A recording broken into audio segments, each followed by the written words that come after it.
لما توفي خالد رضي الله عنه ووري التراب قامت أمه ترثيه وتقول: أنت خير من ألف من القوم إذا ما كبت وجوه الرجال أشجاع، فأنت أشجع من ليث غضنفر يذود عن أشبال، أجواد فأنت أجود من سيل غامر يسيل بين الجبال.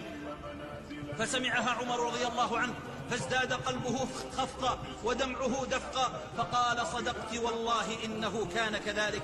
ولما بلغ خبر وفاته المدينة ارتجت مدينة رسول الله صلى الله عليه وسلم بالبكاء، فبكى الكبير والصغير وبكى النساء والرجال. فجاء رجل إلى عمر رضي الله عنه وأرضاه يقول: يا أمير المؤمنين، إن النساء يبكين خالدا، إنها النساء لا يبكينه. فقال عمر رضي الله عنه: اسكت لا أم لك، على مثل أبي سليمان فلتبكي البواب.